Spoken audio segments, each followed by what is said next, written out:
I love you. Well, I love you especially because you are Rakasans. What a pleasure. No better place. I said, when we come back to Campbell, I want to be standing in front of a podium with a Rakasan, with a Tory behind me. And here we are.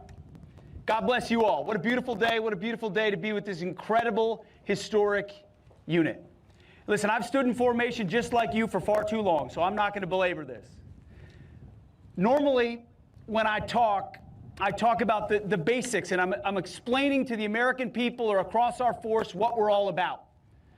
Because for too long, under previous administrations, there were distractions that moved into our formations and across our military that we have to reestablish to get back to basics.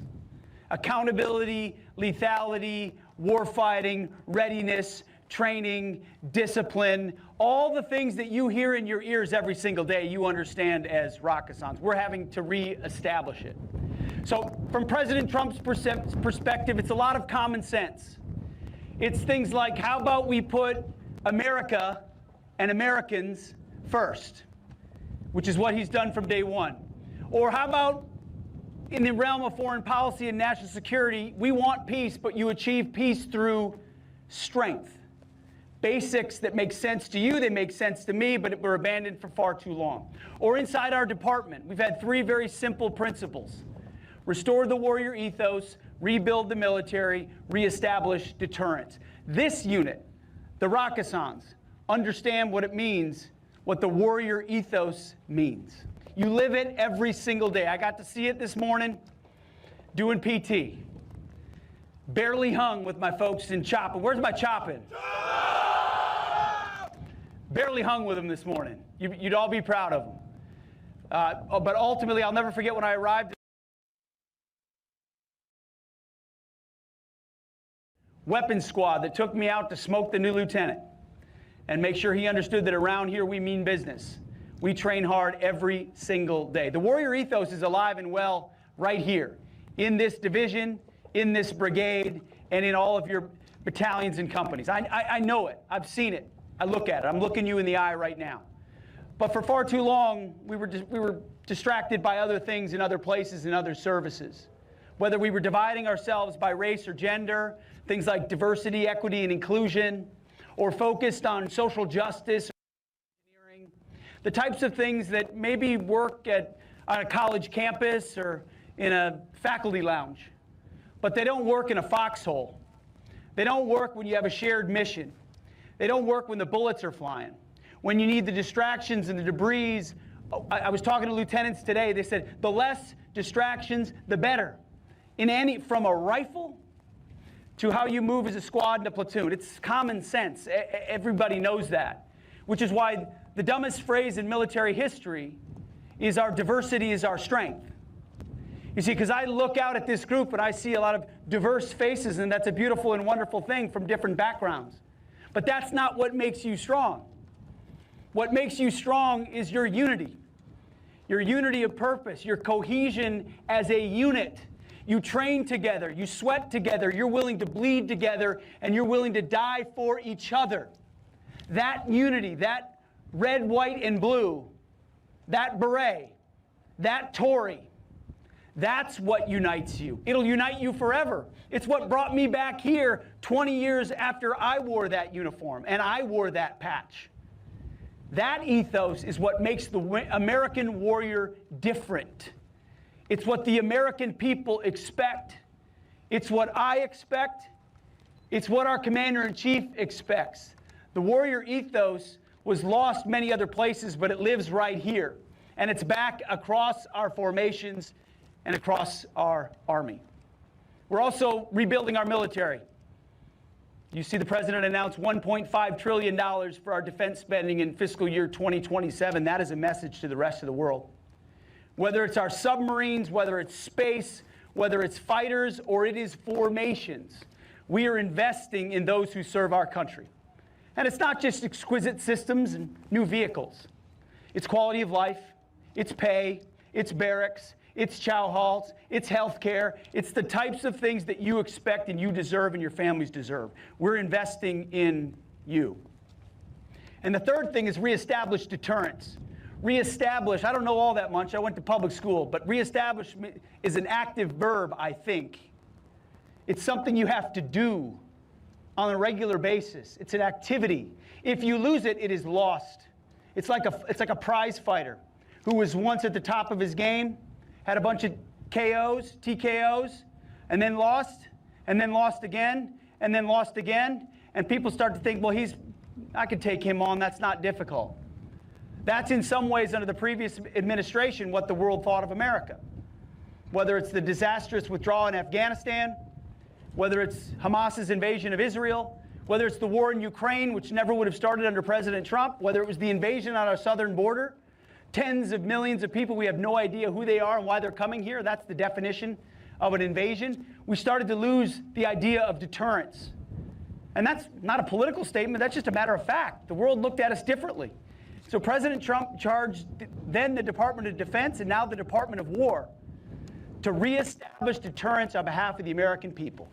It started at our southern border. I just had a chance to get a great briefing from your division commander on what your division is doing on the southern border for the American people to lock it down. 100% operational control of the border. That's our goal. That's what will happen. Border security is national security.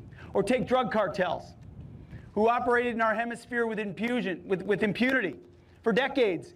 Politicians said, we'll solve that problem, we'll deal with the drug crisis, and then we would catch and release, catch and release, catch and release. Not anymore. Now, if you're trafficking drugs and you're a designated terrorist organization, you are a target. You will be struck and you will be sunk, not given another chance to bring drugs to our country. Haven't been sinking as many drug boats recently because there aren't as many out there, which is the whole point. We don't want drug boats, and when they move to land, we'll deal with it there, as they are. Deterrence. Same thing with the Houthis and Operation Rough Rider. Since Thomas Jefferson, we didn't allow our ships to be shot at. You shoot at an American ship, you pay the consequences. For a couple of years in the previous administration, we allowed that to happen with almost no response. President Trump said we will reestablish our shipping lanes and freedom of navigation. We relentlessly bombed the Houthis until they cried uncle and said, okay, we're done shooting at your ships. That is active deterrence with a clear goal. We didn't need to remake Yemen or invade and nation build. We simply had to make it clear that those actions were unacceptable and our ships sail freely. Same thing with Operation Midnight Hammer, where 7 beautiful B-2s went 37 hours back downtown Tehran before they could even be seen, obliterating Iran's nuclear program, bringing the 12 to an end, and giving Iran an opportunity to negotiate. I guess we'll find out soon whether they're willing to negotiate. If they understand President Trump, because the world has seen that when he speaks, he means business. The words he speaks are real.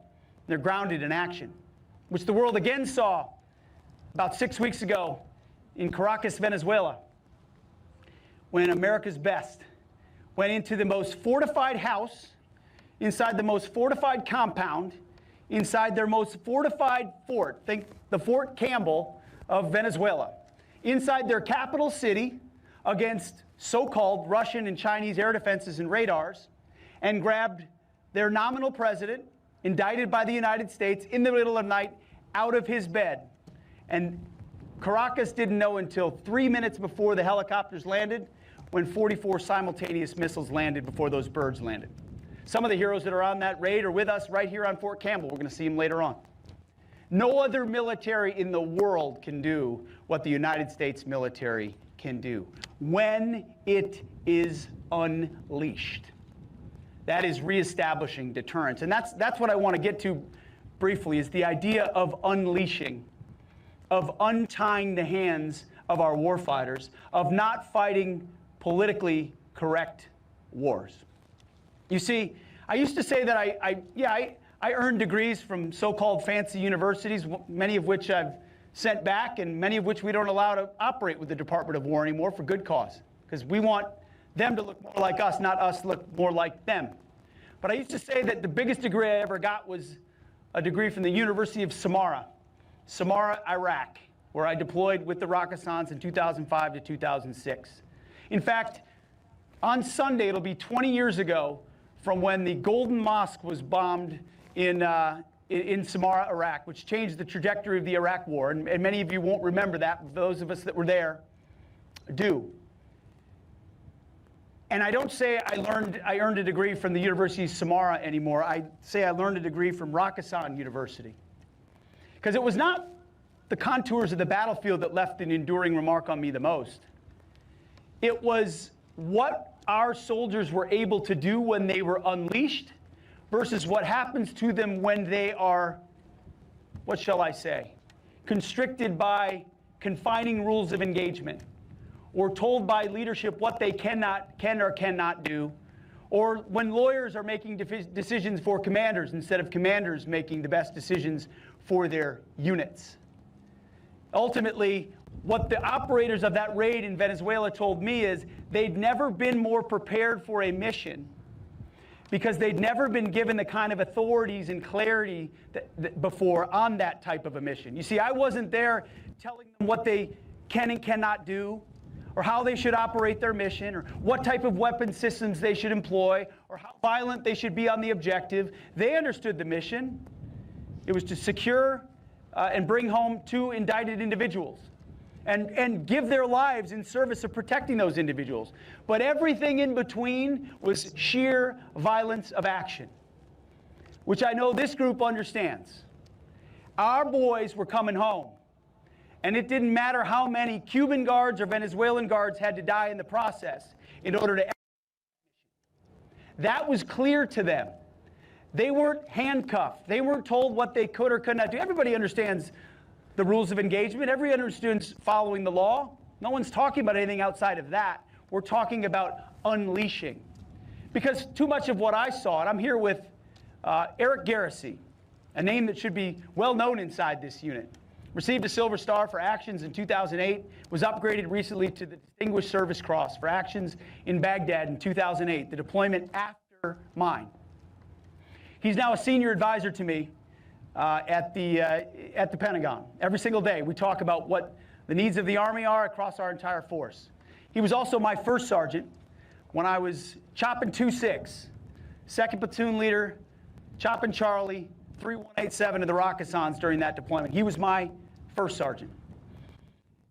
You guys will appreciate this. I showed up 3 weeks before the deployment. It's a long story. I wrote about it in one of my books. 3 weeks before the deployment, I was a National Guard, non-Ranger qualified, non-air assault qualified, Wall Street, Ivy League guy. And Eric Garrissey looked at me and said, "What the fuck did I just get? Who is this guy? Is this some John Kerry?" Literally what he said. And he took it upon himself to ensure that if I was there for the right reasons. If I was there to prepare my men. If I was there to learn from my NCOs. Draw every piece of wisdom I could from them. Train my guys harder than any other squads, platoons, companies across the regiment to ensure that we were prepared for combat. And we served under Colonel Michael Steele, who was famed for the actions in Mogadishu with the Army Rangers, had seen combat. We had not, but understood that crucible. And in those split seconds, you needed to be ready to act, to be precise, to move swiftly. Everybody feels it in your gut in that moment, but does your training take over and kick in so you're willing to do what needs to be done on the objective and at that decisive moment? Eric Garrissey looked at a new lieutenant and said, he needs to be ready. And I'm going to ensure he's empowered and his platoon is empowered so that very first night air assault mission in Baghdad that happened just before Christmas of 2005, that platoon is prepared on the objective for the mission they're undertaking. And Eric Garrissey was right there with me on those birds, making sure that we were. His job was to have my back and empower us. And I felt that from the company commander to the first sergeant, but I didn't feel it in some other echelons. And that's where the problems came.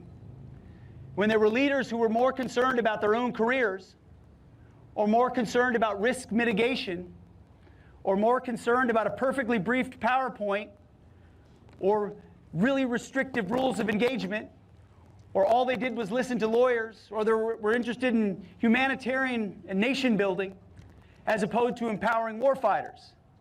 And when that happens, you have trigger pullers who are thinking more about what's behind them, meaning what consequences they may face from those they serve, than the enemy that they have to close with and destroy.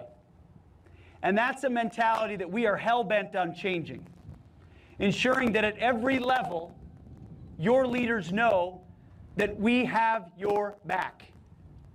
We have trained you to do difficult things. I got to meet Cody today. Cody went to the Citadel. He's a lieutenant. He's my counterpart. He's chopping 2-6 right now. He holds the position that I had. We stood in his office. Where is he? I don't know Cody. I met him today. But I know him now. And he's an incredible American. The absolute best of America, just like all of you. Joined because he wanted to serve his country. Because he wanted to serve with the best. He wanted the toughest challenges every single day. And he was willing to do it on behalf of the American people in the prime of his life. He could go do anything else, just like so many of you. You chose to do this.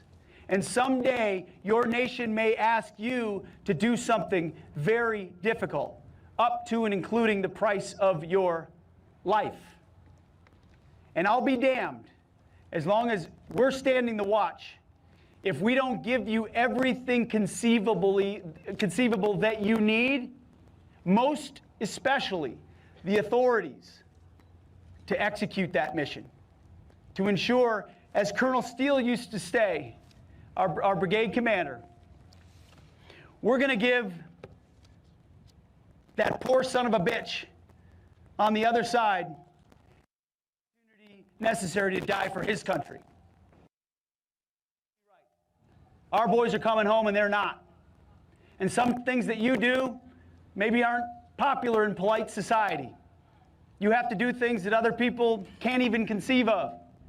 And yes, we have codes, and yes, we follow them. But ultimately, we unleash you to be the warfighters that you want to be, so that you're most worried, only worried about what's in front of you, the objective in front of you, and not those in air-conditioned offices and politicians in Washington who make an existence second-guessing you, who want to question why you made that decision in that moment. That's not our job. Our job is to give you what you need to succeed and have your backs. And so it's full circle for me, for First Sergeant Major Garrissey, to come back here. I've got a former ROC 6 who's my senior military advisor. The Rockisans are well represented at the center of the Pentagon, because we want that warrior ethos represented in the decisions that we're making. It's full circle to be here. And part of what the President of the United States has charged me with doing is ensuring that when we go into a fight, it is not a fair fight, because we are untying the hands of our warfighters. We are not imposing restrictive rules of engagement. We are not allowing you to be second-guessed at every turn. The lawyers are not commanders. Lawyers are advisors. Commanders are commanders. And they make the decisions about how to accomplish the mission on behalf of the American people that maximizes the death and destruction of our enemies and saves lives of Americans so that we come home. Because that is the currency that wins on the battlefield. It's not medals for courageous restraint. That's what were given out, actually, in 2007, 2008, and 2009 by Harvard egghead generals that wanted to give out medals for courageous restraint as they pushed their theories about nation building into infantry units and wanted you to win the war with soccer balls. That's not the mentality that we take anymore. And we want the world to take notice of that. Because if we have to employ you, it will be with clear objectives, with all that you need to accomplish it. And it may have taken 20 years for us to internalize that and to understand what happened and why it happened and how to apply it to our formations today. But we will use every moment of our time to infuse the Rakkasan ethos into every formation across our joint force, so that when you're sent into harm's way, you're sent to win. It's not just we fight, it's not just we defend, it's that we fight to win. And I know that's how Rakkasans feel. I know that's what you train for every day. And rest assured, you have one of your own at the War Department, living that every day and pushing the Army and the Air Force and the Marine Corps and the Navy and the Space Force to think that very same way. And folks in the media may not like that. Some folks in Washington may not like that. But guess what? The American people voted for that. They voted for a return to that toughness and that grit and that merit-based promotion system and lethality. And you are the embodiment of that. So the final message I'll give you is keep going.